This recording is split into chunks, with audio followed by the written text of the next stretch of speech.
order the budget work session for Thursday, March 5th, 2020. It's always started by our invocation. Commissioner Morrison, please lead us. Let's pray. Most gracious Heavenly Father, we thank you so much for the many blessings you've given us. We thank you for your grace. We ask that you would watch over those military and others that are deployed throughout the world, protecting us. We would ask also that you intervene in the coronavirus thing that's going on and bring healing to those who need healing associated with that. Please lead, guide, and direct us as we go into the budget discussion here. In your most gracious name we pray, amen. Amen. Please continue to stand for the pledge of allegiance. I pledge allegiance to the flag of the United States of America and to the republic for which it stands, one nation, under God, indivisible, with liberty and justice for all. Can I get approval for the agenda? So moved. Any discussion? All in favor, say aye. Aye. All right, we'll go for our opening comments. Commissioner Morrison, I don't have any, Mr. Chairman. thank you, sir. Commissioner Walker. I have one. As I mentioned, Brenda, my wife, is 3 days into recovering from hip replacement, and she had her surgery done out at Clemens, and there was a nurse out there, very fine one actually, very capable, and his name was Larry. Larry, Commissioner Mendenhall helped me with this. Not Gehrig, Rarick. And he asked me to be sure and tell Commissioner Mendenhall hello. Said for years, you and he did the wrestling officiating together. And I was supposed to deliver a message to you. Thank you. I'll stop there. Good deal. Thank you, sir. Commissioner Yao. Thank you, sir. Commissioner Mendenhall. Okay. No comments here as well. Good. Move on to item 2, the fiscal year 2021 budget goals, question and information.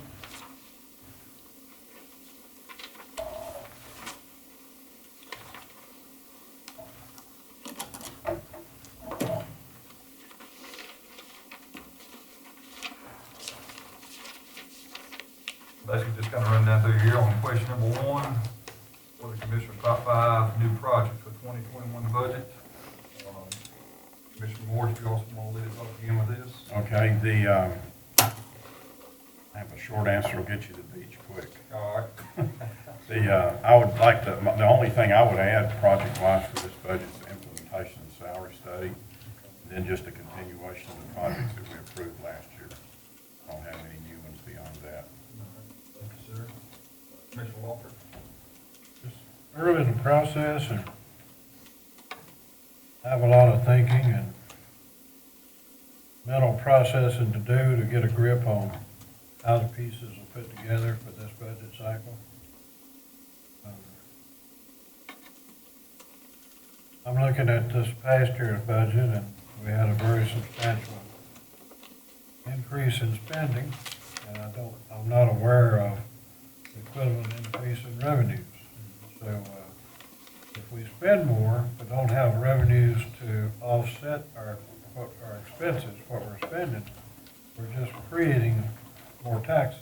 It's got to come from somewhere. If it doesn't come from commercial base or sales tax, whatever, then it has to come from the usual sources.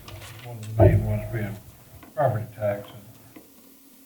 And at some point, we're probably going to be facing, unless we kind of tighten up some things, and I don't think we can have business as usual for too many years like this past year, because 4 years at that rate would be about a 35% increase, maybe, in spending.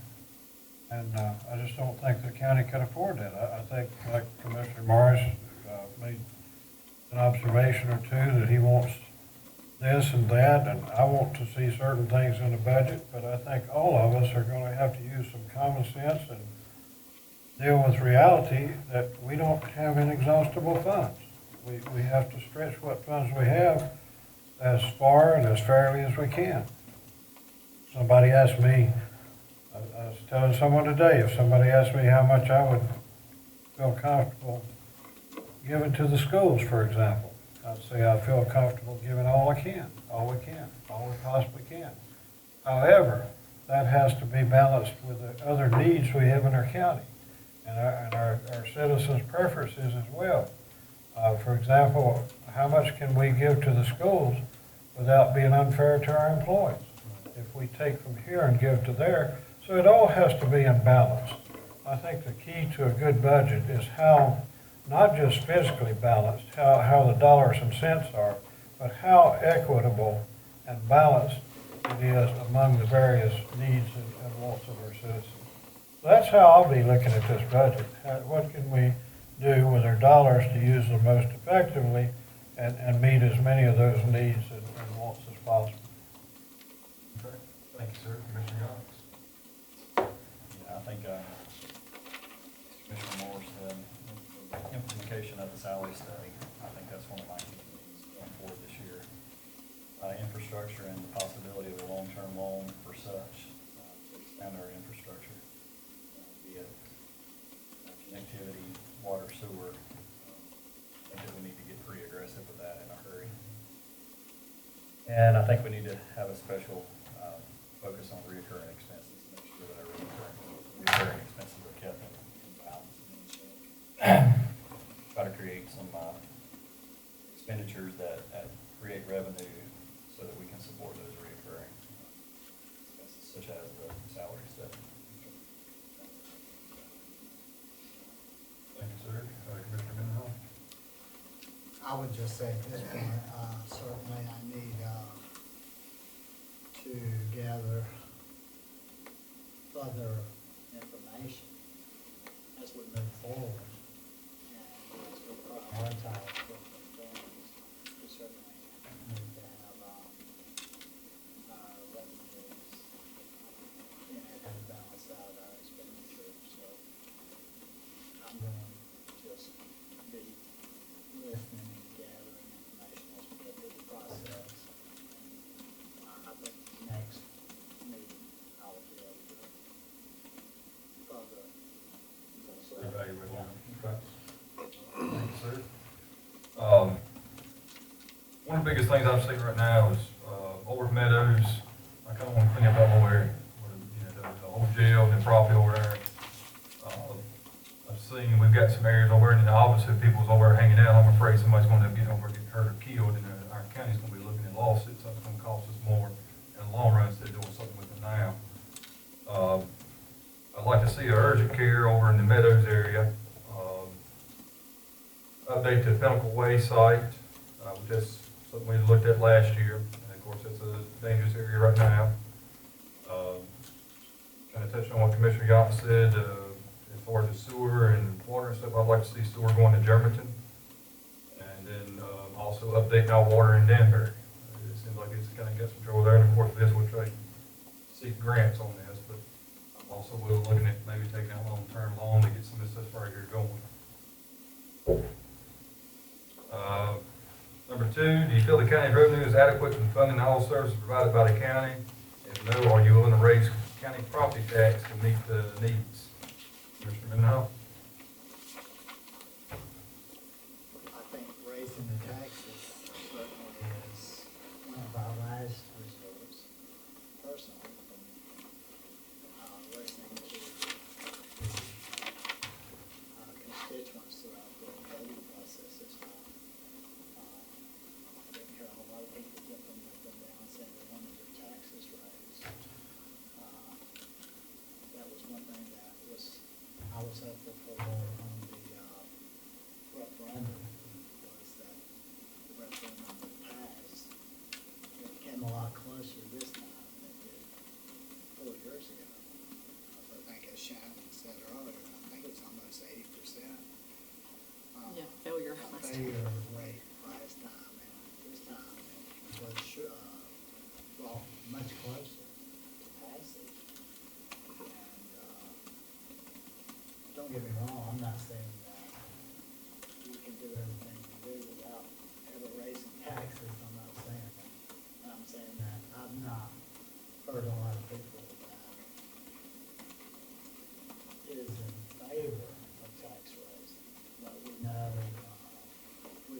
have to look at the projects that we decide in the future. I think I can make sure.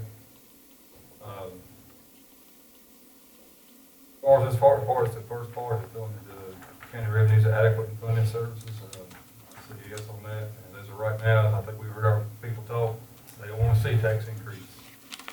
So whether that means cutting services or cutting somewhere, and of course, that's cut somewhere to make sure all that stuff works. Of course, you guys already know that, but this year, I'm not looking at doing a tax increase either. So, Commissioner Young?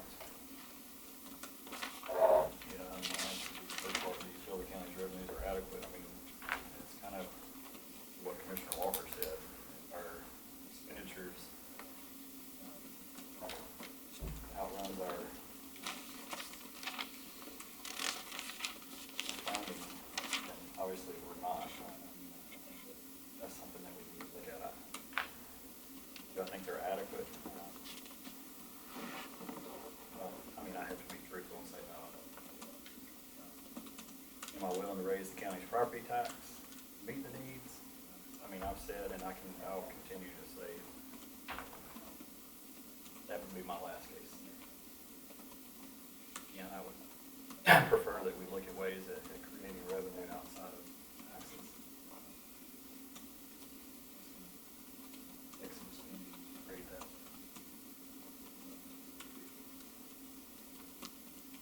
Thank you, sir. Commissioner Walker?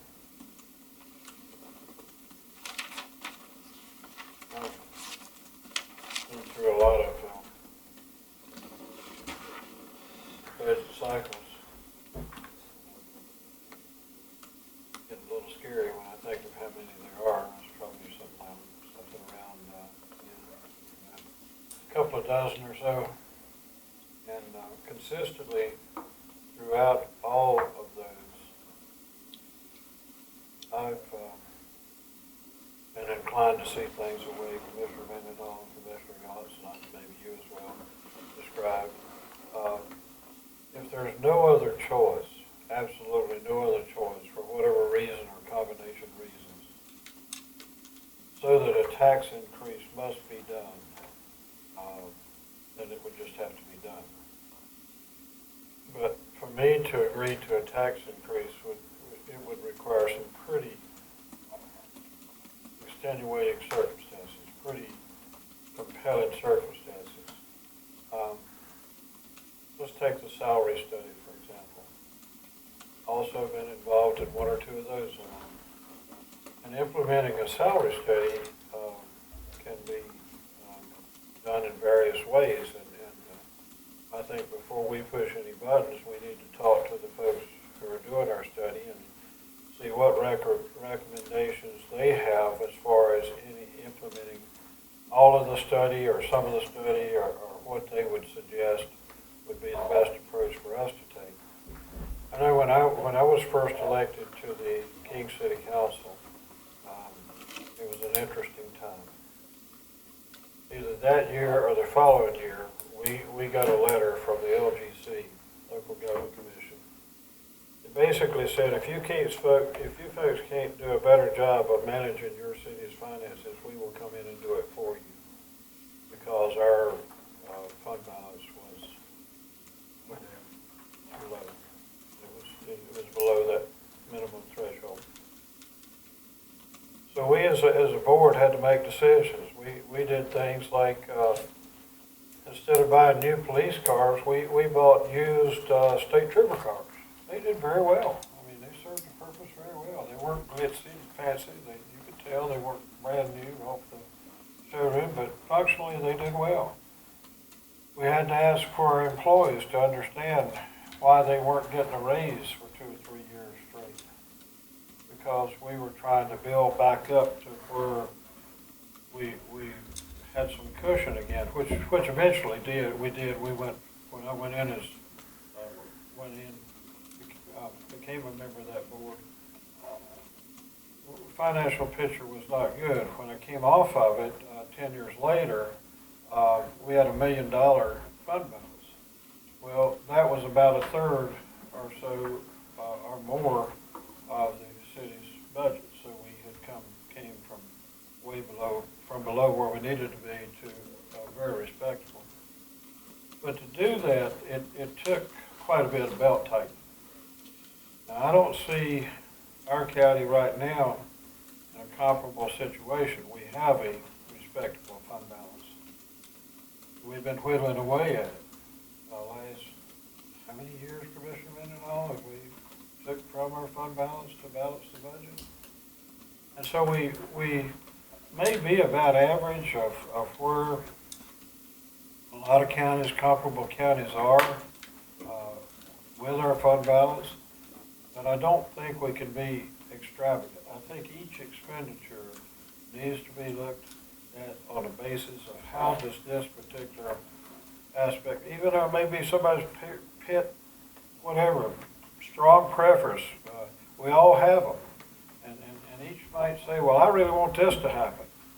Well, how does whatever that particular thing happen to compare with all else the county needs to be addressing in this budget? I think that's what makes for a good budget, when we all are willing to work together, when no particular person tries to push their agenda so strong that it impacts all the rest of what's going on in the county, and everybody's willing to give and take some to make this thing work and work in the best way it possibly can, then we're going to come out with a good budget. But I think we have a lot of work, and I think we're going to have to hear what our manager says as far as needs he's identifying. He's talking with a lot of our department heads, managers and all, and getting his list of wants and needs for this budget cycle. And I'm waiting to see those, waiting to hear his proposed budget to see what we can do this year with the funds we have to work with. Now, the salary study is important. I've supported that all along because it gives us information to work with. And it gives us a snapshot of where things are with that particular part of our county's operation. But how we address that information, how we deal with it, is something I think we're going to have to put some thought and gather some more information, get some ideas on how we can best deal with whatever it tells us. But we have some other needs. We have some things that, one thing I would like to have seen happen, still would. Believe it or not, I'm asked by people in King, Jimmy, when do we go get that wellness center for those people over in Walnut Cove? They need that. People in King. And I say, well, it may happen someday. I know the people over there really want it, and I can see where they're coming from. I wouldn't want to drive 17 or 18 miles for a Y-type facility. I think it's very good that we have one in one part of the county, but I don't think it's fair to the rest of the county that it's located in one particular corner. I think the people in other parts of the county need recreational and wellness facility resources also. So that's one thing that, it doesn't cost that much. We look at kind of, I won't say extra money, but I look at things last year where I sat and I watched, and I know somebody asked for this much and we gave them that much. I can give you an example or two if you want me to, but I'd rather not mention them publicly right now. Of where we didn't have to do some things, but just for some reason it happened. And it wouldn't take much of that type thing to make things like a community center, wellness center. It wouldn't take much for it to happen. And we've never even looked for grants or low-cost loans or anything. It's just kind of brushed off the table and left hanging out there. Always want to be a responsible employer, along with how we implement the salary, the compensation study. I want to always feel like we're being responsible to our employees.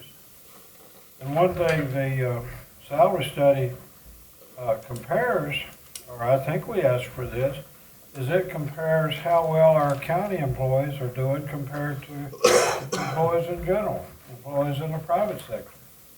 So that also is always useful information.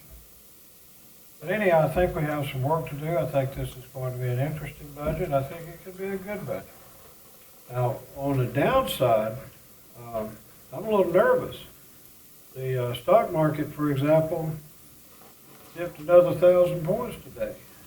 Now, how much of this can go on before we start sliding into recession? Hopefully not as deep as 2008, that was a very critical time. Took years to come back from it, but the economy in this country seems to go like this. It doesn't go in a continuous line up. It has its good times and its other times. So when we make a budget, whatever, and Commissioner Yachts mentioned reoccurring expenses. We have to be particularly cautious with our reoccurring expenses. We pass a budget in a good time, and those reoccurring expenses are going to be there in a not so good time, and have to be dealt with in some way then. That's how, when I mentioned earlier, that's how, when I first became a board member for town council in King, that's how I think our town had gotten into trouble. We were spending money like things were really robust and good with the economy, but then when things kind of dipped down some, it became a challenge. I know Commissioner Morris had probably has some things to say, and I don't see a bunch of tape. Yeah, there's his taped out ones. Let him have a shot at it. Commissioner Moore. Before I answer the question, Shannon or Jake, I'd like Julia to send us all a variance report sometime before our next meeting. Variance. Budget variances, so we can see how this budget's doing. Okay. That'll help us get an idea of how much of what we appropriated we may get back. Start to get an idea of what we have to work with. Okay. I think she just has to print it out and push a button to do that, I think. Okay. Yeah, she'll be back to work Yeah. Monday, but At the I guess she can even cut it off at the 6-month point if she wants to. Or she can bring it further forward, that'd be good too. Okay. I can't answer that first question. I can't really answer that question without pretty much seeing a proposed budget in front of me, I don't think. But the way I would approach this question, I guess, is that the board's going to come up with a set of requirements that we're going to fund. The majority of the board's going to approve those requirements that are, I guess you call them must-fund requirements. And then we'll see what revenues we got, if we have enough to cover them. If we don't, we're going to be doing some cutting. I think kind of the first thing you got to do is look at the proposed budget and see what it is we think we have to fund and what we can either delay or reduce or whatever. At some point, we're going to come to a set of fund requirements that have to be funded. And then if we can fund those within the revenues that we have, that's good. If we can't, then we have to find the revenue somewhere else through a tax increase or through something. But tax increase, property tax would be my last resort. There may be other sources where we can get funding to cover those kind of things. So it would be the last thing I would look at. We also, like for instance, the salary study people, I think, are supposed to give us an implementation plan as part of that. And so we can see how, hopefully get an idea of what it will cost based on what their implementation plan is. And then that'll better inform us on what the expense side is going to look like. So I kind of think we need to get a little further on before you can really do a good answer to that question. But in the end, we've got to determine what can we afford and what can't we afford. That's my answer. All right, the county's budget process, a balanced budget is a must. If taxes are not raised, we make cuts in the areas of department/schools requests, or we balance the budget with revenue from the fund balance. Commissioner Moore? I got a quick answer to this one. I would use fund balance down to 25% probably, or we could negotiate that percentage between the board a little bit more if we wanted to. If we got down to that, and then after that adequate revenues weren't available, then I would look at making cuts by department. I wouldn't ever do across the board cuts. I think that's lazy budgeting when you do that, but I would look at the individual departments and their justifications and see if we needed to, where we could cut there, and that includes the school system as well and whatever they propose in their budget.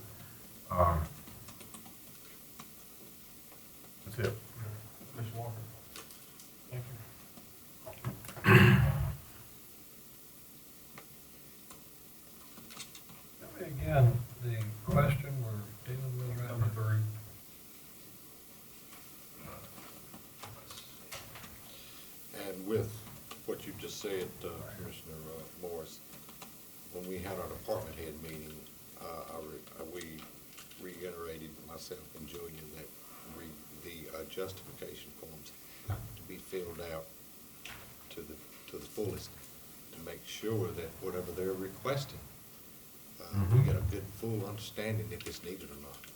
So, Yeah, you know, bad justifications equal not getting funded, yeah. basically. So we made a point on that, so I think our department heads will justify their wants and needs this year. Because of, the budget's getting tight. We have, always the challenge of, it would be nice to have more revenues than we have, because the expenses seem to just continue to grow and revenues are not growing proportionally. I think anytime we attempt to make cuts in select departments instead of across the board, and not saying that across the board would be fair, because it would hit certain departments harder than others, and certain departments have more needs than other departments. But anytime I think we deviate from across the board, we have to be very careful that it's done in a fair and, use the word again, equitable way. We don't want to favor some departments at the expense of others, for example. We don't want to be lavish with the schools at the expense of our county employees. Not saying that we would, but just using that as an example. We have to have that balance. We have areas where there are specific needs. This board and previous boards have had to address needs, for example, like we don't continue to be competitive, or at times if trends continue to go the way they have been, we are competing with counties with more resources than we have for certain types of workers, EMS workers, for example, sheriff's deputies. And these areas, and maybe others, DSS, I don't know, other areas also, may need more attention than some of the rest of the departments as far as bringing things more up to where they need to be competitive with other counties, for example. Now, we can't we can never outspend Forsyth County, for example. They just happen to be about 10 times our size. But we can be an area where people enjoy being here and enjoy working here, and make them as comfortable and as appreciated as possible without breaking the bank, so to speak. Now, I guess what I'm trying to say, and it's not exactly easy to put all these pieces together, is we have some challenges in deciding how we would make cuts or adjustments if things were to happen to come to that. And I don't know that it's going to. We don't have the numbers yet, so without the specific numbers, we don't know where things will be. Commissioner Morris has asked Julia to give us an update on how this particular budget seems to be working. So once we get more data, more information, we'll have a clearer picture of what we will or might have to work with this time. But that's an interesting question. If things were to come to a situation where we were looking at adjustments among the various departments, that could really be a challenge in working it all out. It could be a very interesting situation, to say the least. Thank you, sir. Thank you, sir. Commissioner Young? I just envision this as being kind of a hodgepodge of both. I think that we certainly have to look at each department and make appropriate cuts for each department. I would be in favor of cutting across the board a percentage or anything like. I think that's what we're elected to do, is make tough decisions.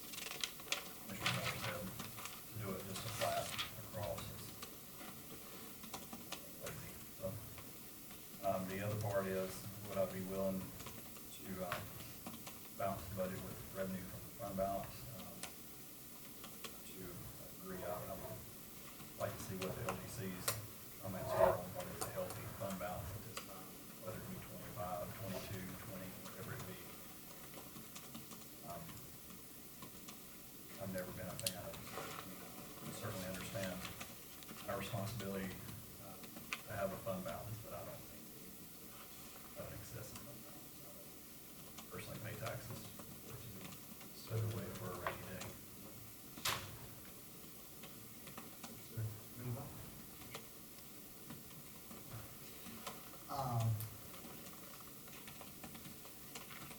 I'm gonna tell you, some of these questions, this early in the, I'd like to skip a few of them, so we, I'm just saying, some of these questions, this early in the, as we go through trying to, I think one of our most serious duties we have is to come up with a good budget for the citizens of Stokes County. I think that's one of our top priorities. I mean, we have many things that are brought before us throughout the year. But I believe this right here, presenting a budget that we feel comfortable with as a group to our citizens, that's 47,000 people in Stokes County, is probably our top priority. And as I looked at this, we don't have the information I need yet, and I think all the commissioners have made this statement almost.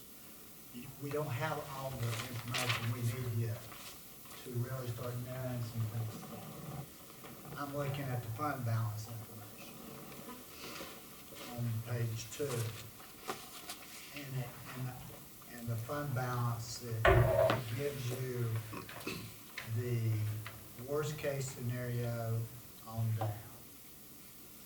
And I think Commissioner Walker has been on this board with me all 3 years I've been here. And I have always asked in the past that we make every effort to maintain a 25% fund balance. I think Commissioner Walker can verify that, and you can go back in the minutes and see that.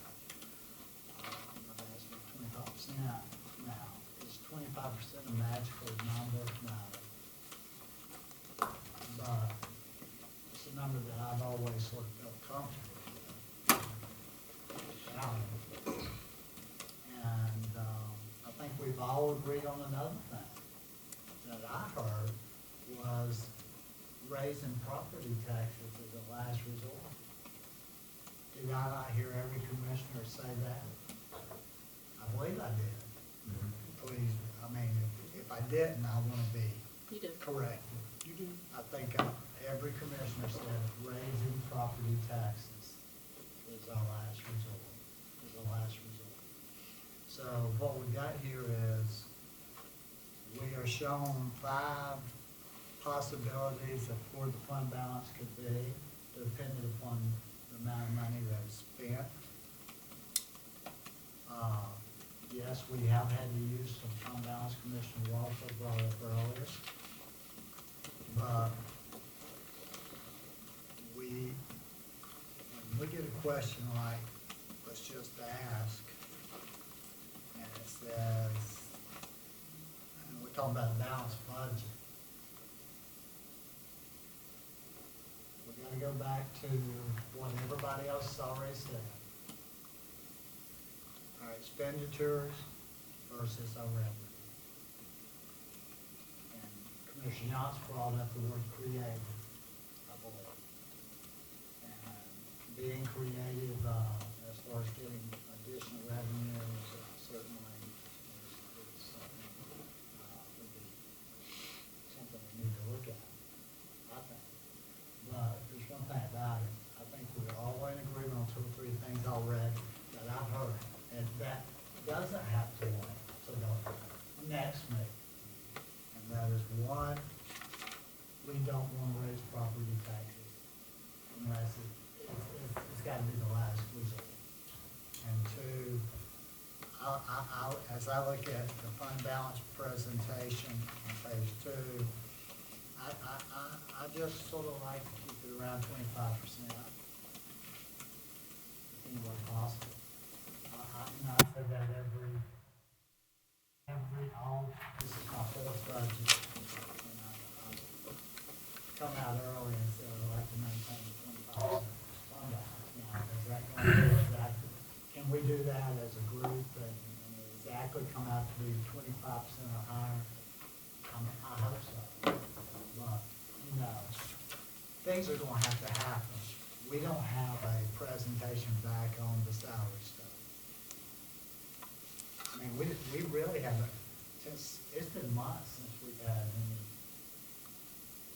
updates. hasn't it? We tried to get them to be here for the meeting on the 12th, but they were not gonna be quite ready. That's what But I'm they're saying. coming to a commissioners meeting on the 23rd to hopefully give you a pretty good idea. But at this point, we don't have anything. No, we've tried to get something.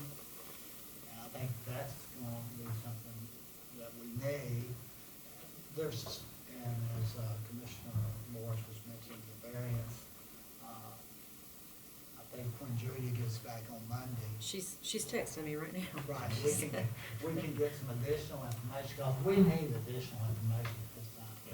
I feel very uncomfortable and plowing down and saying certain things right now in our first meeting when I don't have everything I need to make an informed decision. But, you know, it's like when we just had this past month, and I talked to a lot of people, and I use the words due diligence a lot to them.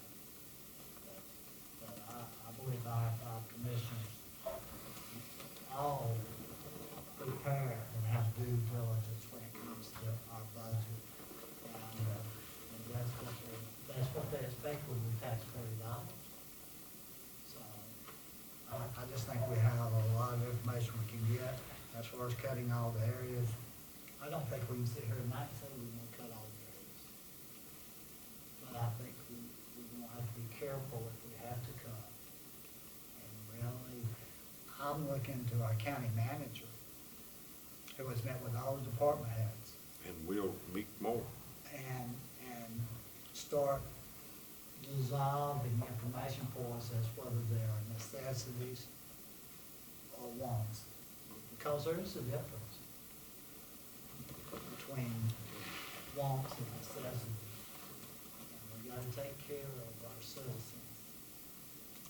But part of taking care of them is looking after their taxpayer dollars. Thank you, sir. Thank you. I kind of said all along, even when campaigning, comment to Commissioner Johnson said, people pay taxes for services to get things done. And to tell you the truth, what this board right here has done in the past year, from what I've seen, I think we're on the right track as far as getting things put in place for money to start coming back into the county. I think last year we kind of got that jump start on it, getting it kind of kicked in gear. Of course, we couldn't do it like in every budget season, which we could, but unfortunately, the thing is we can't. I believe we'll start seeing returns on the stuff we got going here soon. And I'd asked Jay to get with the sheriff to find out how the jail had kind of turned out. He said the loan payments were more than being made every month. Is that correct? For the loan payment for this year will be met by revenues from the new jail. Right. So I've already been told that has come in already. So as far as the entire revenue source from the new jail, I don't know all of it now, but that we were informed that the payment is made. Right. We got the Meadows here soon. Getting some more of this infrastructure out in the area to look at other businesses that could use it as well. Of course, thanks to our great governor, we could have a nice sewer pump station out in King, but that's not happening until the budget has been passed. So I guess on this progress all the way around, but touching on what he said, people pay tax for services. I mean, I'm actually willing right now to even, I'm not saying this budget cycle, but even from here on out, looking anywhere from a 21 to 23% budget fund balance.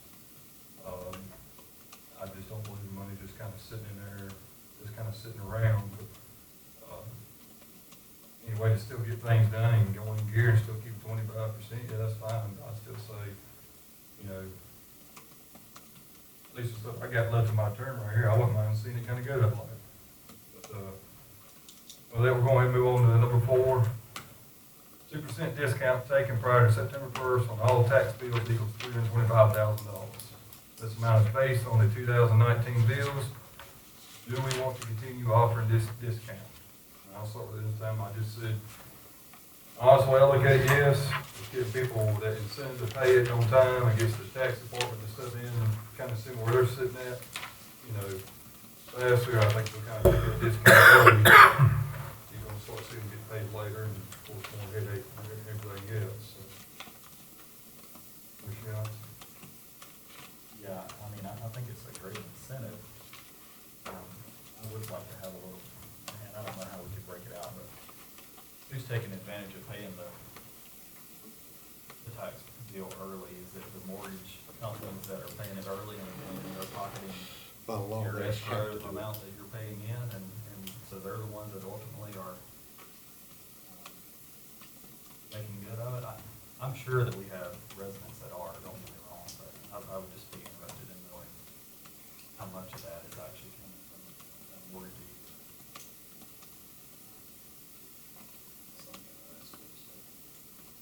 Do you have about any insight on that one? I'm gonna say from past experience, I'm gonna do that you'll probably have as much as 70% of what comes in the month of August is due to escrow companies having to pay. If you offer a 2%, any kind of discounts, by law, they have got to take advantage of it.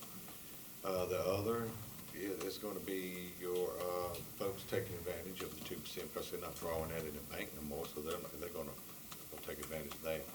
A lot of elderly. So, it is a $320,000 revenue loss to the county, but, it's an incentive of getting the money in now.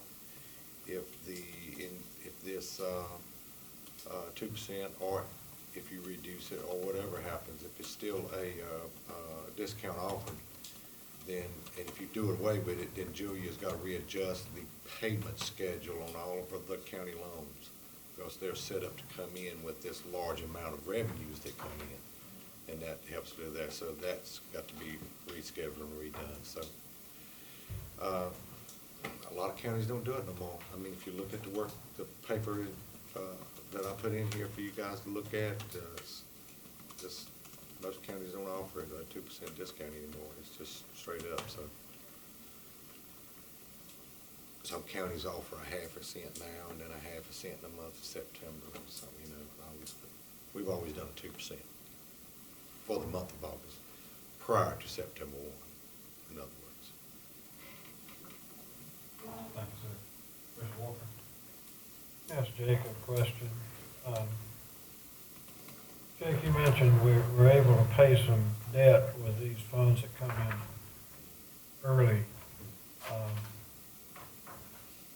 Is there any savings on interest by being able to pay that money in August versus December? I don't know if there's any savings there. It's just when Julia's got it set up to where the payment will come due when she does the loans, if the county does do loans for any kind of projects.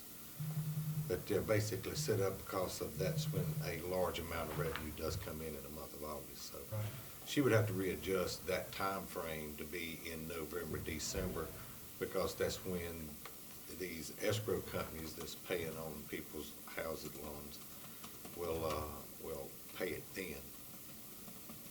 They will hold these funds as long as they can. I was just wondering if it would be, if we did stop this discount, if it would be a pure 325,000 difference, or if some of it would be offset by reduced interest payments. So kind of would like to know how those pieces fit together.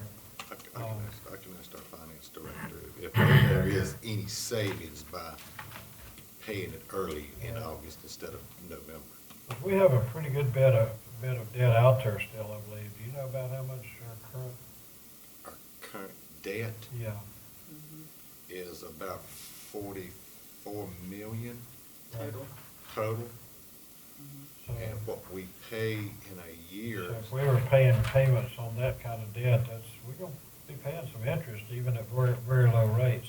But anyhow, my first thought, and I'm not completely locked into this, is I would really be cautious about taking this away because there are some people, and you mentioned something about the elderly, find this a very favorable option. If this were to be taken away, there are probably some folks who would look at it as just a sneaky way of increasing their taxes. Because they'd say, I've been paying this much taxes, now I'm paying this much because it took my discount away. I think some folks would see it that way. And I could kind of see where they were coming from. So before I really took a strong position on this, I'd have to put a little bit more thinking and research into it. Well, you never have. You've always elected to have the 2% discount. Do you know about how long this has been in place? Was it 72? 1972 is when we've done the first discounts? 48 years. It's been a while. Wow. It was here It's when I, been around so long. Well, but I'd be cautious about pulling the plug on that. right. I think I'd like to keep the discount unless Richard comes up with some recommendation with some good backup justification that we should get rid of it. I would assume the mortgage companies pass that savings back to their lenders, back to their borrowers that are in the county. So, Oh, they do. They do. so you may have those people complain. I think a lot of people just like getting the discount, people that kind of live efficiently. And I think we get a lot of complaints if we did away with it. Unless there's some overriding kind of reason that Richard would come up and ask us to change it, I would tend to keep it. I think, it must have been put in place because we need it for cash flow or something to start with. So I would suspect a lot of those same reasons are probably still there. They are. So I'd say keep it.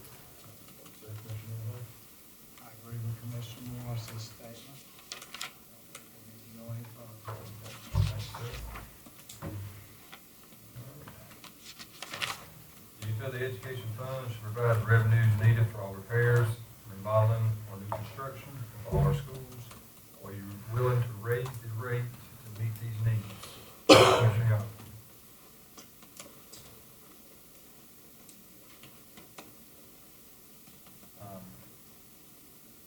Yes and yes. Commissioner Walker?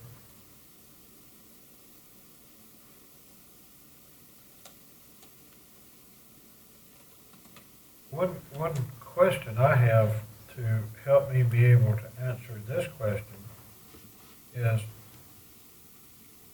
how far can we stretch those education fund dollars to meet the needs they're designed to meet? And I think the current rate is 4 cents with no plans to raise that amount. It's pretty well locked in. And I think I'm talking about the fund that this is referencing, our 4 cents education fund. Is that correct? And we can only, let's see, about 3.8 or so. Jake, what's 1 cent on the tax rate? 1 cent. About Tax rate is about. 380,000 or so. That's correct. $3.99. That's correct. So roughly, 390,000. yeah, so million what? It's over $1.5 million. 1.6 million. That's a rather sizable amount, but when we start looking at the kind of school needs that could be incurred from all repairs, remodeling or new construction with all our schools, we can only stretch those dollars so far.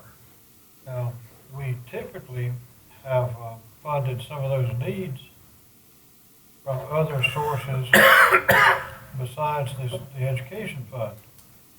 What other, if I could ask someone, Jake or someone, if you could help me with this, please.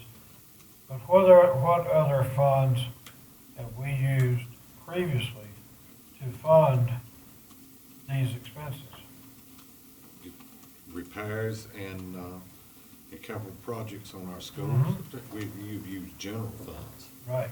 And then you've used these funds on certain areas that you set this model up for, which was the college, Poplar Springs, and Southeastern remodeling, Yeah. or Water Cove. Yeah, Yeah. what I'm trying to ask here is, do you want to look at this education fund handling everything that the county does for their school as far as capital needs? And let every school fall out of that fund? If you do, then you would need to raise that tax rate to offset what it is. And you possibly could lower the 62 cents down to where it could offset one or the other. But all capital needs are coming out of the education fund for major projects. I'm inclined to look at this on the basis of if it's not broke, it probably doesn't need fixing. It's working pretty well the way it was designed to work, and I'm comfortable. And there's always this credibility thing. Once I think we established that, and we set the rate, I think we made a commitment or a promise to the people, this is the fund, this is how much it's gonna be, and this is what it's gonna be used for. And I want to be very careful in how I look at the process in complying or keeping our word as far as what we told our citizens when this fund was established. So, Commissioner Morris? Okay, thanks, Mr. Chairman. I thought we voted in last year's budget to use the excess funding out of this to do this with, didn't we? Didn't Jamie, you have a discussion on that last year? Do what? You didn't change the. Didn't we use. approve it? Nobody changed the use. Didn't we approve something different of using the excess or something out of it for doing school maintenance and repair? Not just, basically not just new construction needs and repairs, but also for capital repairs and things, sorry. You gotta, You got a cramp? oh no.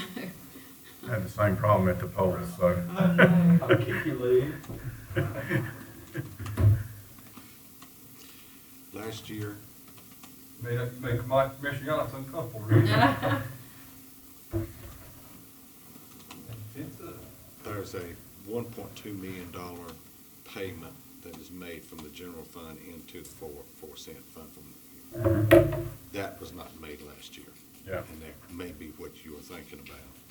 Now, with the model that the 4 cents got, that you guys set up, every 5th year, it can take a hit on that 1.2 not being paid and still be able to meet the making the payments and meeting the model's requirements. But this year, that 1.2 is going to have to go back in. Yeah, I saw that in the package. Yeah. That could be what you were I referring think to. you're talking, you all had a lot of conversation about that you could change the use of that as long as you notified the public of what you were changing Yeah, the use to. I thought we did. I thought we said we were going to spend it for this other stuff, for remodeling and stuff. I wouldn't have agreed to that. Yeah, I don't think we did. Wouldn't now. I'll check before we'll next check. meeting. I don't remember that we officially made the change in it, so I'm sure I'll we look, did, but I'll maybe I'm look back wrong. and make sure. I thought we just said, instead of letting it build a big fund balance, we were going to use the extra money in it to do school stuff, repairs and maintenance and stuff. It would make sense. Just check and see if we did. I Yeah. thought we did, but I'll wait for him. They still walking around out there? Check on, make sure, make sure you ain't bumping that over. There might be some, like, mustard or something in that fridge in the, There is, I in need the to very see back, it one back there. day. Drink some water, that helps. Some water, some, yeah, Get that coffee Bad over. crap. yeah, I think he's got a lid. I think you're right, 'cause I think I need to get a thing of mustard one time in my career. I think it's in that Nick, back. I'm just curious Taking the about spare- another perspective regarding Mustard. 4 cents fund building up a reserve. When it comes time for more construction, do we need a reserve in there to prime the pump for that construction, since that's what the fund is intended for? Well, we had a discussion with the old board about saving enough to completely build a school without having any financing, Yeah, the which I said was Pay-go project. which I thought was a really bad idea, but, I don't think I think it all depends on if you want to borrow money to build a new one or not. I don't think we can. I don't think you can kind of. Can we borrow the total amount? Don't we have to put some money in up front to kind of prime the pump, so to speak? It varies, I think. I'm sure you would have to.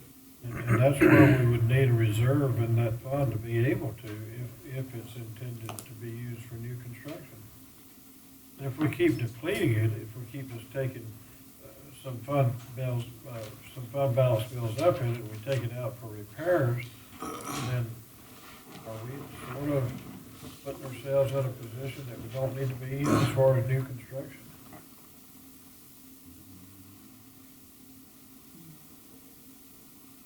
I don't know, but I think you borrow all you want to build these schools. I don't think you have to necessarily match it, I don't even know how to match it, but match anything. not the whole amount anyway.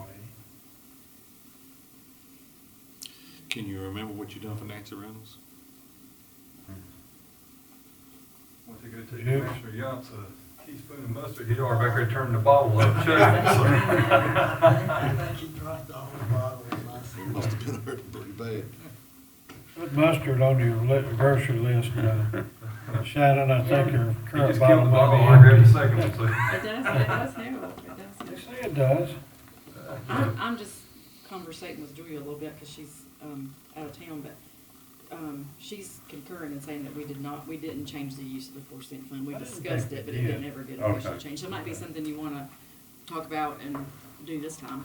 Yeah, because I thought Jamie proposed that we do that last year, and then I thought we ended up doing it, but I think you're right, I think you did propose You it, did. I don't think we went through with it. You did. no, just old people got cramps. I get them all the time. I'm not old, I do too. And y'all. Let's clarify that. What is old? I guess I could. Anything over 50 is old. Oh, my. Mhm. 50 is old.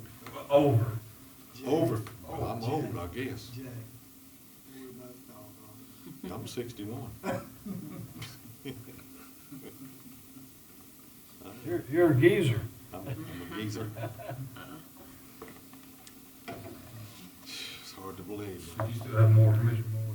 Yeah, what I would say on that is I don't believe in keeping an excessive balance in that account. And it would be okay with me if as long as we advertise it to the public that we do school repairs or whatever with it.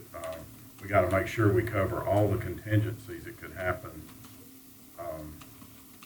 It would mess the model up, like if the lottery got reduced another 40% or something. That's one of the sources that goes into it, I think, isn't it? Yeah. Lottery goes into it, general fund goes into it. So we got to, we have to always keep put that 1.2 million, 4 out of every 5 years has to go in it. Then lottery funds go in it and all that stuff. And then in the past, it started to build a pretty healthy fund balance, I think. So I would, like I said, not keep an excessive fund balance in it. I would not try to keep a fund balance in to build a school without financing. I don't think that's good business to do that, good business sense. But I would be open to using it for some other sources, as long as it's school related, as long as we advertise it to the public. And because that's all we ever said, is if we ever changed it, we would advertise it to make sure that the public knew we were changing it. And then as far as increasing the rate, tax rate to go into it, I don't see doing that unless you built a new school or something, then you may have to. Yes, sir. Commissioner Mendenhall? Well, I do remember going back in my mind that we were able to, use QZAB and QSCAB, Mhm. in our last, projects. That helped out tremendously. Commissioner Johnson, I'm sure Commissioner Morris remember that. And Commissioner Walker probably, that came in very big for us. And we remember, because our last project, we did next rental school. We've also done Popper Springs, Early College, and then the Southeastern addition. So, there's always, there will always be a need for repairs to school at some point. They're not going to last forever without repairs. So repairs and remodeling is going to be something that's always going to have to be evaluated by this group as well as us giving the money to them.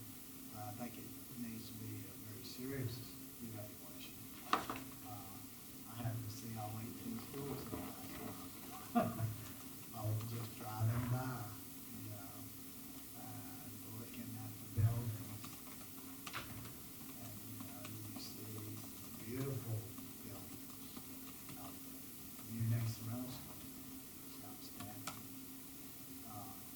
Southeastern's new addition, Popper Springs, all those. But there are some schools that are in some need. Some repairs. So I would say that, but as far as raising the rate, I think what we've got going on now, we've been able to manage, unless it's a new school that's being constructed. We've been okay managing. You know, I think in our last 3 budget cycles, just on capital, I think each one of you know this, our last 3 budgets for capital for the educational units, we've given 1.5 million, and then $1,780,000 the last 2 years. That's basically to work toward remodeling or repairs, not new construction. So, in fact, I think Commissioner Johnson was still on the board when we gave him that $1,780,000. And I asked him, personally, I think if he felt that was a very equitable amount for the school system and capital, and Commissioner Johnson, you would just, you say you were very, you felt it was a very satisfactory amount. Thank you. That's all I have, Mr. Chairman. Just to comment what Commissioner Mendenhall said, if we ever lose that QSCAB, we'll have to refinance that debt immediately anyway, so that'll be a whole separate project on its own, to figure out what to do with that. That's correct. And my answer on that is yes, and then as far as second part, depending on what it is needed, I think yes. Now, number 6, do you feel an oxy tax county is feasible? Are you willing to start this tax on all taxable accommodations? Commissioner Walker? Thank you, sir. Yes, sir. This is something that kind of comes and goes, comes up occasionally, and my question is, would it generate enough revenue to even be worthwhile to do? I think in our county, we have 1 motel, is that correct? Yes. And we have some bed and breakfasts. Cabins at Hanging Rock, but I think that's state owned, so there'd be no tax revenue from that. Well, the oxy tax, look at that. Think what? It would. Mhm. Cabins in Hagen Rock? Yeah, And and the there's the occupancy park tax on it? also helps to sort of track the, lodging and things like that throughout the county for like when economic development is trying to look into drawing in other options for people to stay in the county. The first thing they wanna know is kind of how much you're generating in revenue from those sources, and that's a really good way to track it. If there's an occupancy tax being paid, they can tell how many people are actually staying in all the places that we offer already here. Does anyone know about how much an occupancy tax would, how much revenues it would produce? No. Mhm. I'm not. Will and Tori are working The on. numbers I remember from times past were not that large, because we just don't have that much lodging for the public to use. I'm not opposed to it necessarily, but I would like to see more, facts, more information about what it could do to improve things before I push the button to do it. I bet most counties have an occupancy tax, though, if you really kind of went down the list. Well, I think we'd be maybe kind of an exception by not having it.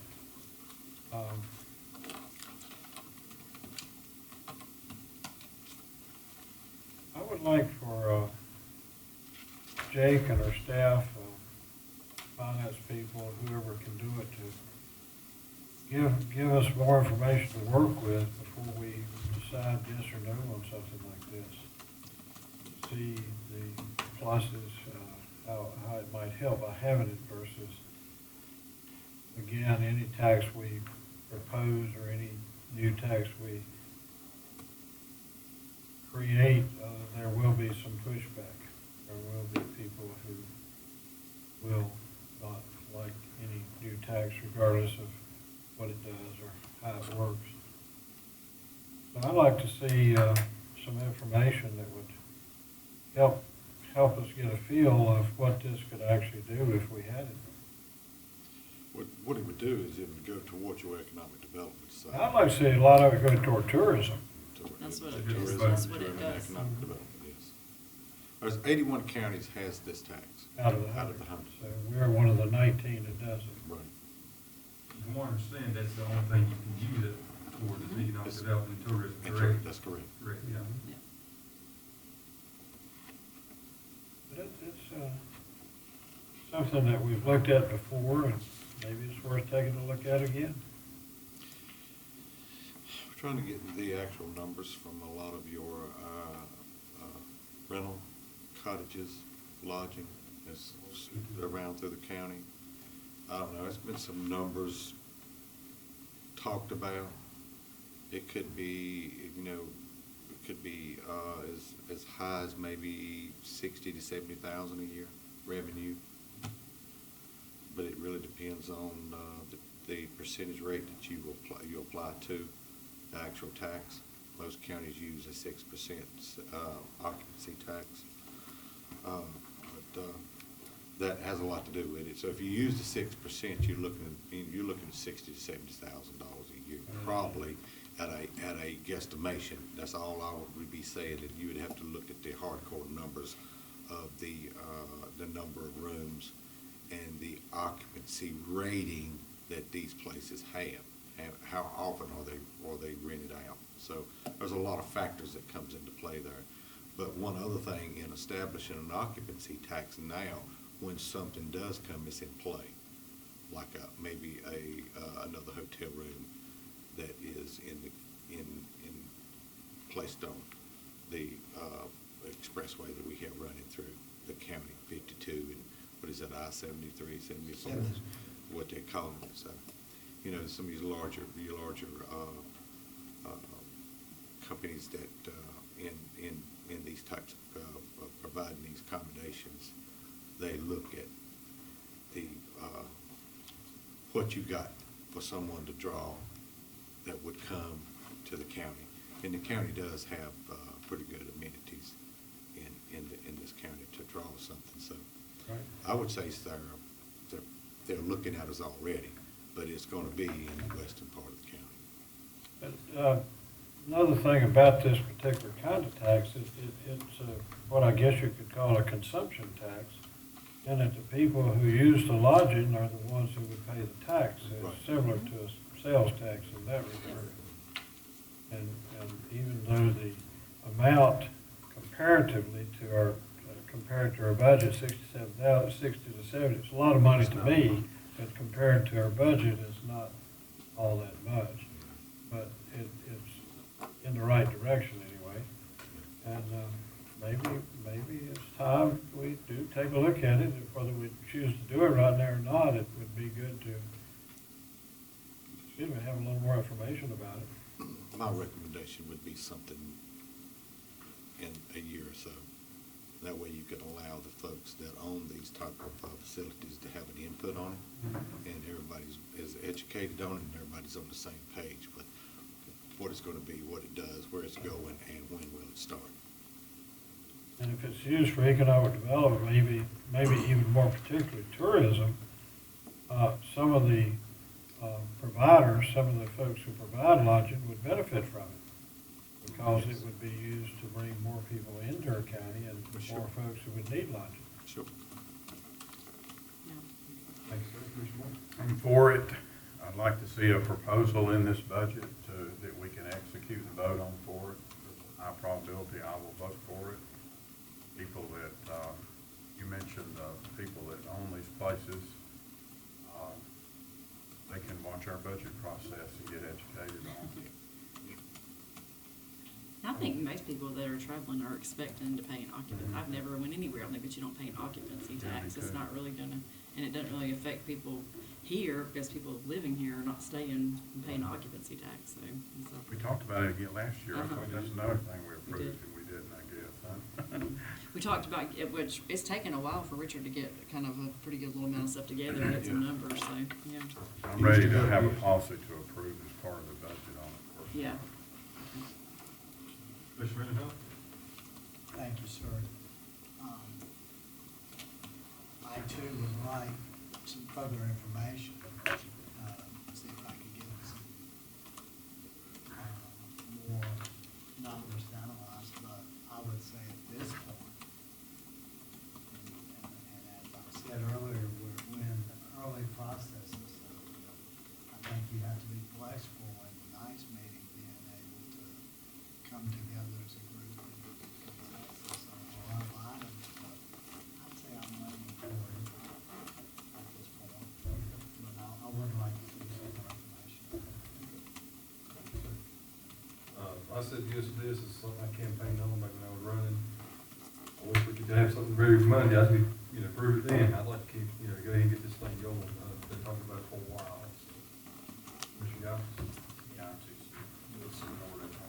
Any other business in our county now, I mean, as far as lodging, they're paying property tax now, and that's it. So, I mean, any other business, I hate to say, but there's a cost associated with doing business, and any other business is paying some type of tax outside of just the property tax on the facility that they're utilizing.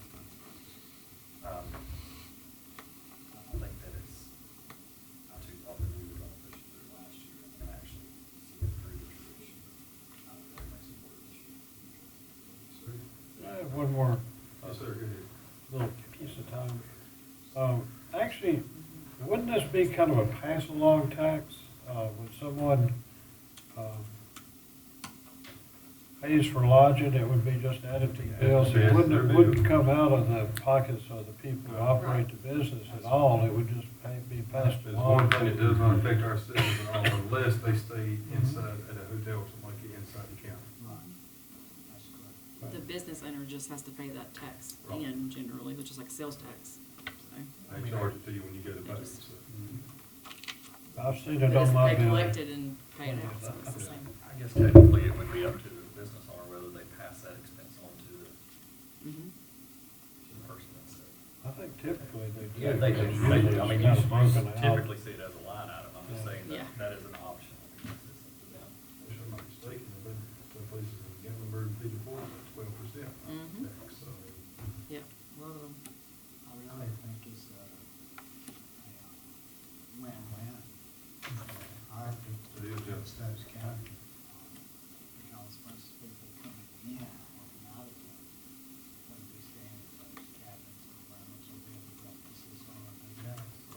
it actually kind of helped our budget process in a way too, because these funds is going directly to those departments. So it kind of helps us some too when we get a budget. Let's shake your head, I like it. That might be something you had some pretty good agreement on. So, do the commissioners think that Parks/Recreation Department is needed in the county? Mr. Morris? No. So, yes, Sam? Okay. Commissioner, Mendenhall? Well, that was a quick no. Watch off yard, huh? What do you mean?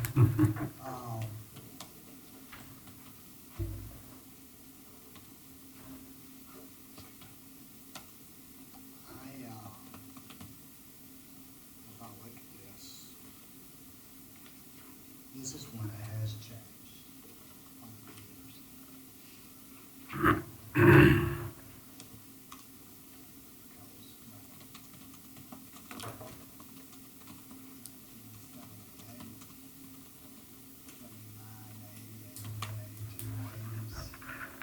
We had a park, we had a recreation, parks and recreation. With a substantial budget.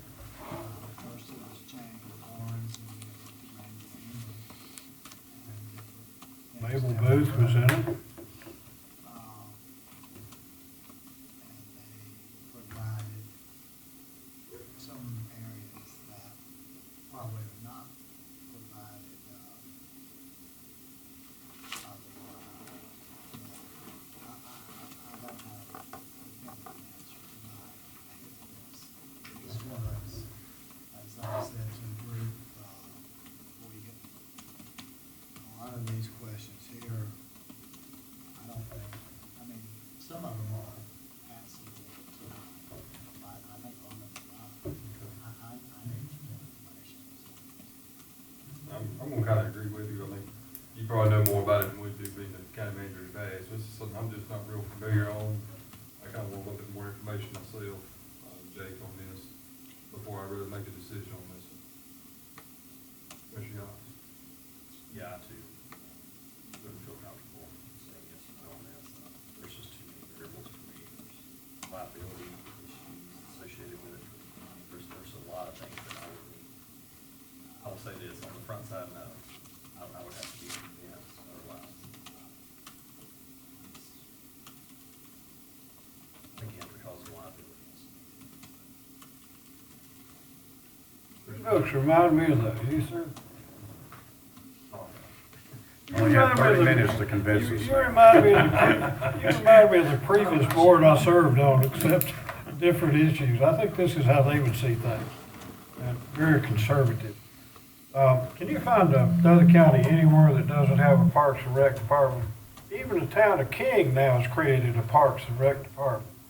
As far as the Y, I have no problem whatsoever keeping the Y involved at the current level or more.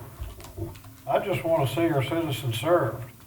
And I just really think that we're depriving our citizens of some wholesome, healthy activities by not having a Parks and Rec department. Call in and ask how the river is if you want to do some tubing or kayaking or canoeing on a river. Who's going to tell you? Not the Y's job. They don't do that. They will tell you. Who? Dave. Oh, yeah, that's. He monitors the river, yeah. Who knows to call? That's where they get their boats at. Yeah, but who knows, we'll bring you on. A lot of people, all these cars and trucks I see riding around with kayaks and canoes on them, they don't need to rent one. But we absolutely, I'll go as strong as Commissioner Morris with his resounding quick no, with my yes plus 10%. We need a parks, the arts department, Arts Council is doing parks and some Parks and Rec work. You look at their activities and some of those are, they're recreational things. Because there's a void. Nothing against the Y. I pay them $35 every month, have for years. So I do support the Y, even though I don't go very much. But I've got no problem keeping the Y involved. They provide good services. They're a great organization. I like their concept. We just need more. And I don't know how much more and what assortment of services they could provide. I just don't think the Y is the same as the Parks and Recs Department. Now, they could work with our Parks and Recs Department. I've had absolutely no problem with that. Would support funding them on that basis. But I really think we're depriving our citizens of some very wholesome, valuable recreational activities at a time when they're direly needed, with all the things competing for young peoples and even our elderly who need activities, need to stay active. I just don't think we're serving our citizens well by drawing a line. When did we have a Parks and Recs department? I know we had it in the seventies and eighties. Yeah, who came up with the idea of paying a private organization or a nonprofit organization to do our Parks and Recs? When did that come in? I'd say it was in the nineties. Maybe in the nineties. It's been there for years and years, and it just keeps rocking along pretty much year after year, just rubber stamp. And I think we need to be putting more thought and really attention, giving certain areas of our county's operation more attention. Does anyone know of a county anywhere that doesn't have a Parks and Recs department? Anywhere? Haven't surveyed them, so. I have. I talked to the people at the commissioners conference. Why you ask us that question if you It already? was, Commissioner Morris, that's what they call, that's what they call, I think that's Commissioner Mendenhall, isn't that what they call a rhetorical question? That's why, Commissioner Morris, it was a rhetorical question. All right. Like that. But anyhow, it's a matter of time till we have a Parks and Recs department, because it just makes sense. But I hope whenever that time comes, the Y will be factored into the process on a favorable basis as well. We can all work together on this, and our citizens will benefit if we're just at some time willing to do it. I mean, why in the world do people just say, oh yeah, keep it going the way it is, we don't want to change? Okay, that reminds me of times past, how things were looked at. Not now. Chairman, could I have Yes, sir. This won't take a minute. So y'all were able to come up with on the occupancy tax that 81 counties had that, is that correct? Yes. There were 19 counties that does not have that. So y'all were able to gather that information. Can you gather the information on how many counties have Parks and Rec departments? I thought Jimmy had the answer. Well, let me give you this. Let me give you Can I this. say something I'm just to kidding. Jimmy's response? I'll give you an answer when you want it. I don't think he's talked I know. all. Now, I talked to North Carolina Recreation Department when we were at our county commissioners convention, and I asked them if they knew anyone else that was using exclusively the YMCA to meet their recreational needs, and the man said, no, I don't know of anyone else anywhere doing that. You wouldn't the study we got. Oh, absolutely not. Good gracious, no. More information, the better, and things might have changed. I don't know. That was about 4 years ago. Would you mind? Yeah, I can do it. Yeah. Yeah. I figured we can get the occupancy tax Yeah. numbers. Thank you. Sure. Good. Yeah, Okay. I'm through. Sorry, Commissioner Yance, are y'all willing to put urgent care in the county? On the up, may I? Yes. Is it coming this way or that way? Sure. Were you through? That's a quick answer. I want to know more your thought process, whoever suggested that. You said Meadows In the county. or in the county? Where in the county? I mean, I would honestly look towards Meadows, and it's like I said, the kind of the thing I'm looking at is, you know, we campaign on this opioid crisis, and after looking into this, it's a good possible chance that we have something like that, had an outpatient mental facility, you would get several $1 million in grants. That's something that will be a bonus here to the county, and knock out two birds with one stone. so what about the southwest area of the county that has no urgent care? Now, where you. We don't have urgent care in King. King, You know of any urgent but you care? have many medical facilities in King. You got the Mountain View Medical. Where do I go at midnight? Is there not a place that's open at night? Danbury Emergency Room. Yes. You wanna drive to Danbury at midnight for a medical emergency I'd from rather do that King? and go to Winston. Go to the other side of Winston-Salem? It's quicker than Winston. Go ahead, go over and talk to people in King, tell them They that. ought to try it. See one how time. many, see They how ought to many, Just try it. and see see. how many keep smiling when you tell them that. They go down there in Winston, sit all night, and they come up here and see a doctor for 5 minutes. Up after to they get 12 here. hours.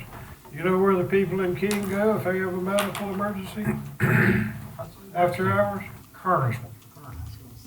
Kernersville. Is that fair? Or go sit 12 hours in Winston, or make this my drive, and I allow 35 to 40 minutes one way to make it?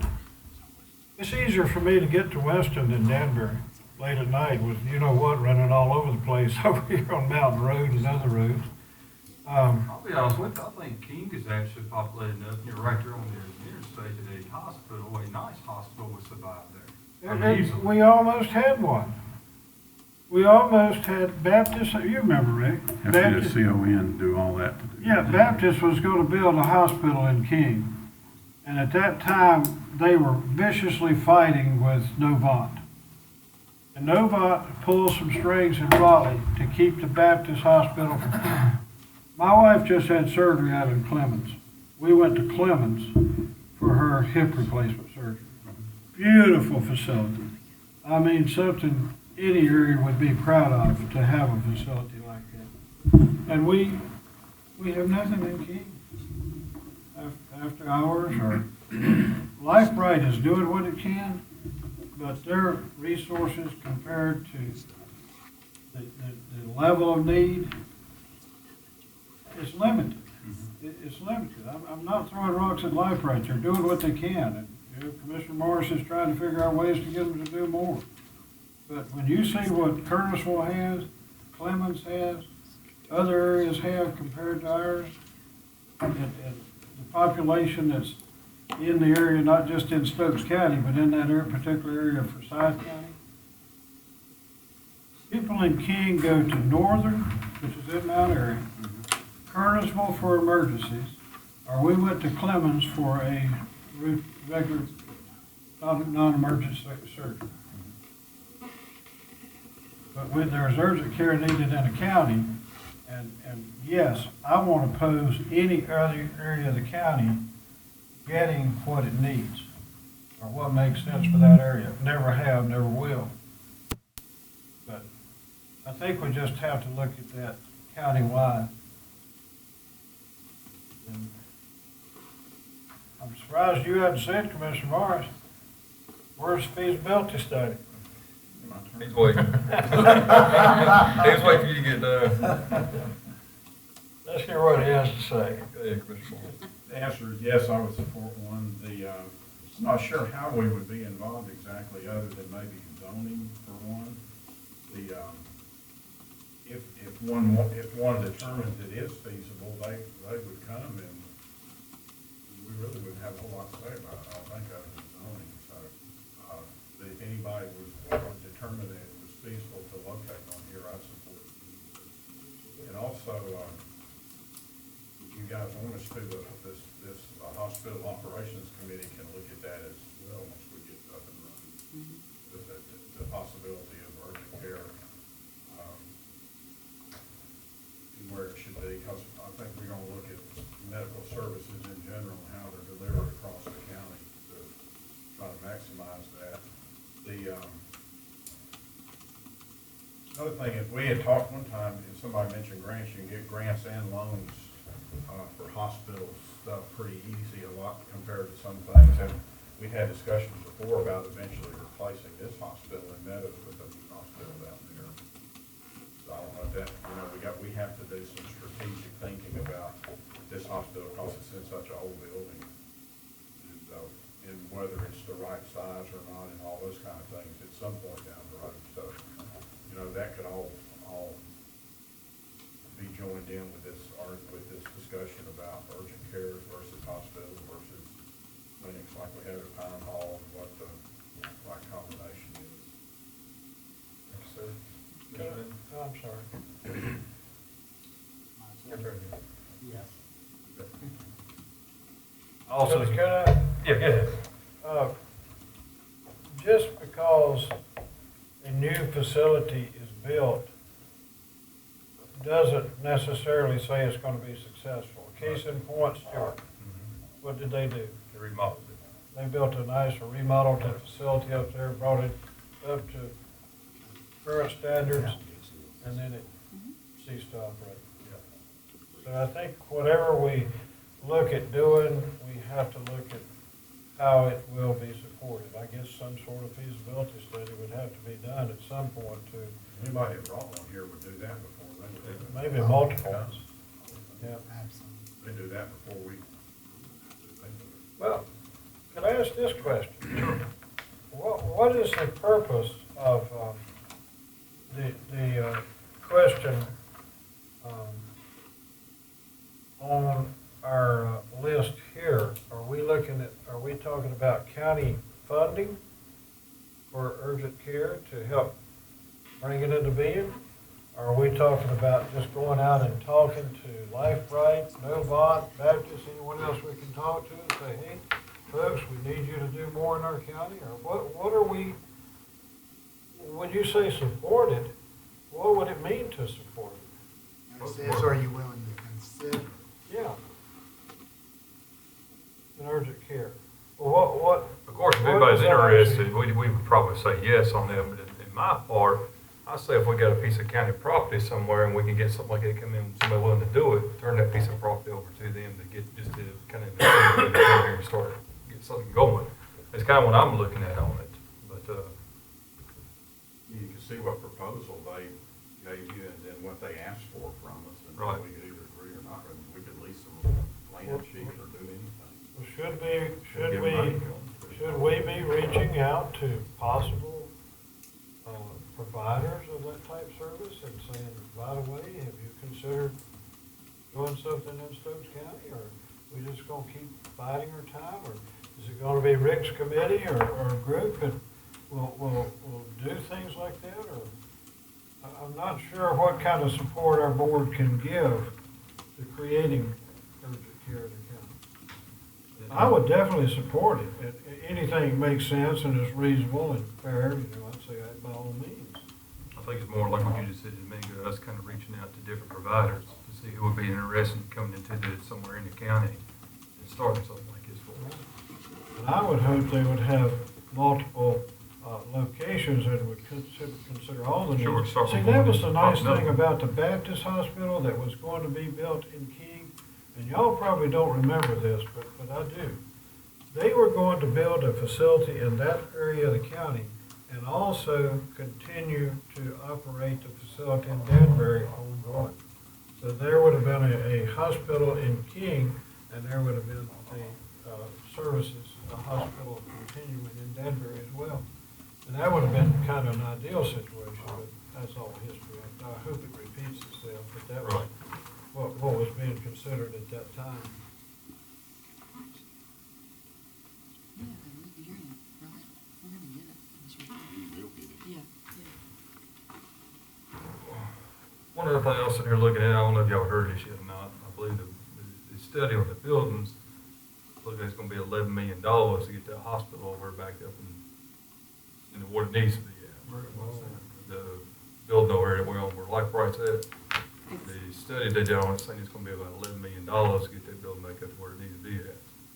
Now, unfortunately, the budget we got, you guys know this, there ain't no way. I mean, there ain't no way we can do that. Or what? you'll get a full copy of Harry's report. He didn't have it finalized. He just gave So Jacob so my preliminary question number. is, Andy, or Commissioner, Chairman Nicholson, either spend the $11 million to bring it up to grade, which is kind of a similar step to what Stewart took, and that ended up being what put them under. Right. But it's either spend that money or what? Well, I don't know what, of course, the citizens and the taxpayers in this county is forking the bill for it now, which, you guys already know that. No, not really. Not with Life Bright. Life Bright is entirely paying their way up Yeah, there. we can lease it to the building. All we do is lease a building to them. How much are they paying on that lease? They're really not paying anything to matter. Right. I mean, that's kind of what I'm looking at, but Jim, but ultimately, the county's responsible for getting that building back up and shaking. The thing is, how long can they legally operate this Well, place? the lease actually has some specifics on that. Well, Yeah. we have to do the HVAC Mhm. and Right. one other thing, and they have to do the other stuff. So I guess Right, whenever the well, lease there's is looked at, breakers. we have to, what. Divide out by report Perry's says. report on what's whose responsibility. I think that lease is what, till 2023? It's renewable on into the Yeah. future, 5-year intervals. 5 years. Right. That's kind of what our committee needs to look at. I mean, Mhm. facilities up there. I don't think it says we have to spend $11 million tomorrow. If you- No, not tomorrow, but, That's long term, and I don't see Bill spending no $11 million on that building. Why don't you build a new? right. And that's the thing, I mean, And maybe. how long term is it gonna take to spend that 11 million? And by the time you get that 11 million, what else you gonna have that's gonna go wrong in that time? I'm kinda looking right now is, what can we do for our citizens now to have that sort of that plan B? What can we go ahead and start serving the rest of them?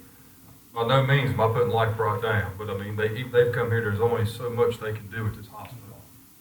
They've had to send several people away after being in there waiting because they just can't help them there. And by all means, I know they're doing all they can do, but what can we do to start making the medical in this county even better? Serve the citizens more. It gets very difficult when you have a sparse population. Right. Because things all of a sudden are not feasible. And one thing that I was looking at was, They'll take move to town. I've talked to Senator Berger, I've talked to a couple other different people, and I said, the biggest thing all of us talked about was this opioid crisis. And the one thing I got told was, look, if y'all were looking at doing an urgent care, you could do an outpatient mental facility, and he said you would get several $1 million in grants thrown your way. Well, the way I looked at it, that's a bonus. That's a huge help for our county. Well, the question here that's being asked is to get some type of consensus from the board on what needs to, would you like to start looking into something like this? We would probably, Shannon and I and Julia, budget team would probably incorporate funding for consultants to come in and start working with the county. We would just, it'd be real early stages of any type of funding on making sure we know what needs to come in this county, what size needs to come in this county, and where it needs to go. And work let them work strictly with the hospital board that you already got in trying to establish what needs to be done. And hopefully, in a certain period of time, we can come up with what is needed in this county to serve the citizens of Stokes County. And you definitely don't want to lose your certificate of need. That's your emergency room, as far as I understand. I'm not It a is. hospital. Four emergency rooms. And that facility I was telling you about at Clemens, that really nice, modern facility, much larger than what we have here in our county. Has 5 emergency rooms, and Danbury, Life Rate has 4. So we have, pardon? 4 emergency rooms? 4 operating rooms, I'm Oh, sorry. operating. Did I say emergency? I'm sorry, I didn't. It's been a tough past few days. But we have 4 operating rooms, they have 5 operating rooms. Also, we've got the University of, or Texas A&M that's coming in to help this hospital too. So I like that. I like the some help sound out of of that. that grant that they already got. So we'll get this kind of Can they give us an idea about how much they're looking they can help, or? Yeah, well, a lot of their help is in service, it's not dollars. Okay. Stuff like they're gonna train people to write grants, and I don't know what all else it costs, but it's pretty substantial on-site kind of help with various things. And their track record is, they, help me with this, Commissioner Morris, if you need to, but they've assisted 30 facilities, and of those 30, all 30 are still operating. That's good. We actually had mental health, I think it was more senior oriented, and this whole thing up here is remodeled. Geriatric, Geriatric, yeah. yeah. Mental health stuff. It actually went in and remodeled an area of the hospital for Yeah, it. they remodeled it, but I think the demand wasn't there for that, so we could probably look at mental health stuff in our facilities. Go ahead and move on. More than that. All right, do you want to move forward with the demolition of the old prison camp in Meadows Community? Approximate cost is $200,000 on the 1920 Esmond Wellness Center. I got some use. Start with Commissioner Mendenhall.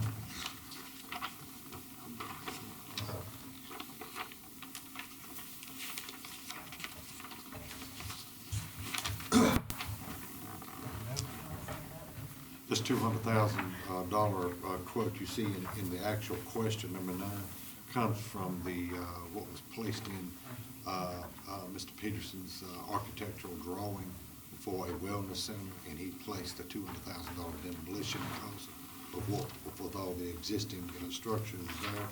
Since then, Mark Delahunt had got someone come in and actually do a quote on demolition, and that is actually at $119,000, cleaning up everything that needs to be done at this location. Is this just the prison? Is this any of the properties around it that the county owns? That's everything the county's got there. Everything county says, yeah, everything. Prison camp. The Correct. prison, yeah. I would also suggest that you would incorporate the Glendale Bullets property Right, that you recently right, that's what I was bought wanting to know. and get that cleaned up too. So that would probably be a little more additional cost there on that one, because that's not inside this quote here. Right. We didn't own the property at that time. We do now, and I would take it down. I would clean it up, let it be a part of everything that needs to be done there, you know, whether where it backs up to the backside of your animal foss, the animal shelter on Dodgetown, and maybe something that can be utilized there, but I would take it down anyway. I just want to add before y'all answer, me and Jake made a trip up there last summer. Before we almost got attacked by some killer hornets about the size of a dog. You could tell some people were hiding out or hanging out in these sheds, possibly doing drugs or God knows what. And Yeah, that needs to. to me, that just comes into a big concern that we could be really held responsible for anybody getting hurt on these properties. that the county Jackson owns. gets done? No, we ran fast enough. I don't think I ran that fast in a while. Didn't think about that big. It's Oh, man. like something you see on the movie. I thought it was my phone vibrating. Nope, there was a few bees up in that ceiling right there, so. Oh, my gosh. Did you call on that? Yeah, go ahead, yeah. I think you did, and I asked to wait to see this. And of course, it's come down from 200 to 120 unless we do the other additions we should. And I'm sure the additional probably put it back up to around 200. Yeah, but this is my thing. I see that as a big liability issue to the county, huge liability. Just, you named some reasons just before I had a chance to say liability was, there could be people, homeless people using that as places for, I don't know how to word it, but doing some things, Recreational drug use. yes, and things like that. things of that nature. And I don't think we need that on our shoulders. So my opinion is, yes, I think we need to move forward with the demolition. Y'all kind of heard my point on it, the way I'm looking at, go ahead and spend 200,000 now instead of spending $1 million in court, so. Mr. Youngs? So we think it would be more likely around 120 and then additional, the other, probably 40 maybe. We could get a quote on doing the other property too. I mean, I'm perfectly fine with us looking at doing this. I will say that it would probably be down the list for me. Unless we are definitely ready to move on something else there, I think we need to clean the site up, don't misunderstand. And I agree the liability piece of it is important. So for those reasons, I would, but definitely there's a lot of other things I'd like to. In other words, salary study, for instance, is a higher priority for me. I would much rather utilize the funds for that. So I don't know where it would be on the list, but it wouldn't be at the top. And One may thing- I clarify before they go to Commissioner Walker that I certainly understand that. The question though was, to me, in my opinion, was, do you want to move forward? And to me, this is another thing that we have to see where all our priorities fall as we move down the list. I'm saying if we are able to manage it into our budget, I'd like to see it higher. One thing, LKC that's looking at the water project in Meadows has mentioned that location as a water tower site. So that's another possibility, not a definite, but they've mentioned it. So, And that company will be coming in and briefing you guys real soon on the progress of the water line in Medicine.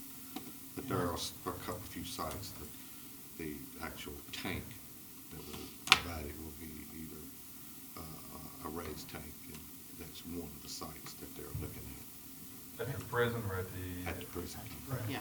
And I would say this too, as we move around to Commissioner Walker, but, I know it will not garner as much money, but, in Warwick Code, Commissioner Ops, didn't they tear down that old hotel and sell the bricks to people that wanted them for historical reasons?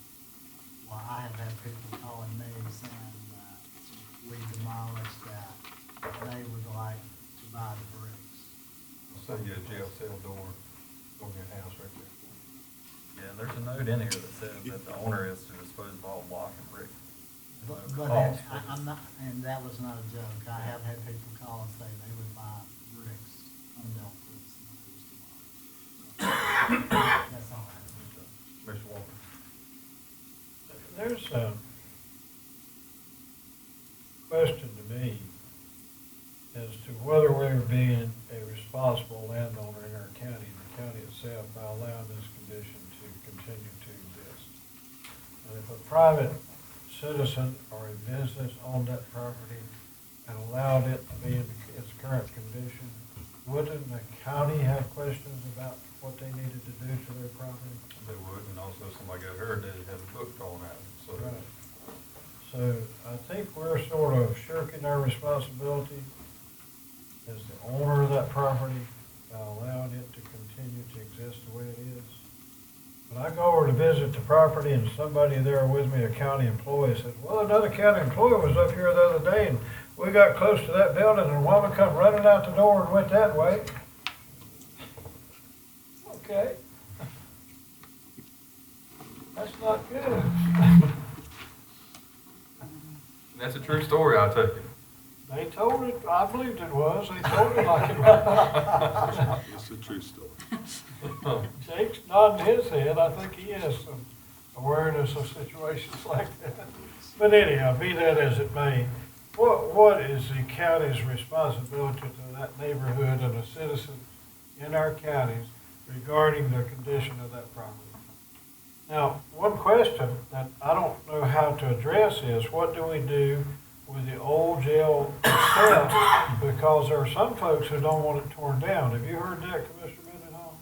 Yes, I That have. some people would like to see the old jail kept intact for historical reasons, and it apparently still has a reasonably good roof on it, so. You talking about the old jail? Yes. Yes, I've heard that. Right. And as far as the water tank, wouldn't What it on take, jail? the old jail on the property there? Oh, okay. The jail itself. How much property would they need for a water tank? Half acre? There's 9+ acres there. You know, it's just, it's one of the sites they're looking at. Right, and I still see potential for this property, whether it's a community wellness center, whatever, because of its proximity to those schools, to our community college and early college, I still see some value in that regard. Because it, you know, it shares a corner, and all we would need would be, when we bought that additional property, what did you call it? You mentioned it earlier in this meeting. Glendale Bullens.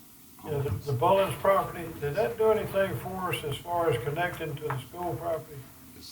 They didn't quite get you there yet. Are we getting closer? You're getting closer. Yeah. So, we share a corner currently, and if we had to, we probably could talk to DOT and work out something with them to have a corridor between the jail property and the current school property.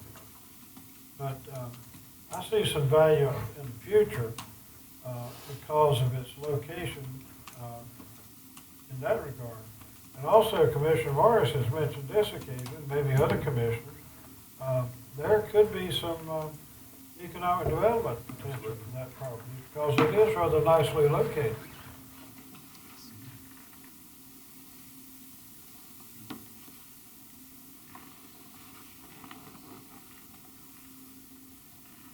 Is that all you got? I think that's about Okay. enough for now. Mr. Lawrence? I agree with Commissioner Walker that this property could have some real value to the county from an economic development standpoint because of its location, because of the fact it's gonna have all utilities here for water and sewer. What I would like to see, well, first of all, before I say that, I would say I would like to have it compete with other budget priorities like you guys would. And it's not high on my list compared to what I think some of the others will be, but I'm not against the idea of doing the demolition. But what I would prefer to see is a strategic plan for this property, developed by our economic development folks, and that, have that plan include the demolition, instead of just demolishing it and then see what happens. Because what I think will happen if we don't do a strategic plan is the next thing you know, somebody will come, like the adoption center, and they'll want to make a little corner, and then somebody else will come and they'll want a piece over here, and all of a sudden, we can have a hodgepodge with no real well thought out plan for use of that property. And I think, like you said, with the location, utilities and so forth, that it could be a real valuable asset for the county. Could pay some big benefits. That strategic plan would need to look at things like not just demolition, but grading, environmental studies.